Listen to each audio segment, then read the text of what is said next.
అందరికీ నమస్కారం. ఏదైతే నా పుట్టినరోజుకి 42 వార్డుల నుంచి కూడా మీ కుటుంబ సభ్యులతో సమానంగా నన్ను చూసి ఇంత ఘనంగా వేడుకలు ఏర్పాటు చేయడానికి అందరూ ముందుకొచ్చినందుకు నేను అందరికీ కూడా కృతజ్ఞతలు తెలియజేసుకుంటూ,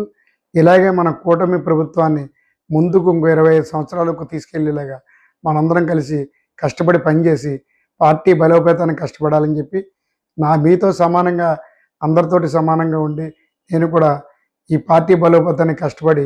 మనం రానున్న రోజుల్లో మన కూటమి ప్రభుత్వాన్ని, చంద్రబాబు నాయుడు గారిని మనం మున్ముందుకు తీసుకెళ్లాలని,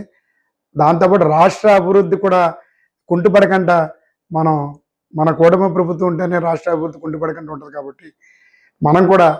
ఒక చెయ్యేసి 24 గంటల్లో 18 గంటలు కష్టపడుతున్న చంద్రబాబు నాయుడు గారు కానీ, అలా లోకేష్ గారు కానీ,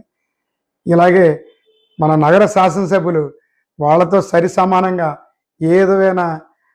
బద్ధకం అది లేకుండా ఆయన పరుగులెడతా 18 గంటలు మమ్మల్ని పరుగులెట్టింత ఈ రాజమండ్రిని ముందుకు తీసుకెళ్ళడానికి ఎలాగైతే మన కష్టపడుతున్నారో మన శాసనసభ్యులు, ఆయనకి మనం అందరం కూడా సపోర్టెడ్గా ఉండి మన రాజమండ్రి 175 నియోజకవర్గాల్లో నెంబర్ 1 నియోజకవర్గంగా కష్టపడి పనిచేసి ముందుకు తీసుకెళ్ళాలని చెప్పి మీ అందరినీ మనస్ఫూర్తిగా కోరుకుంటున్నాను.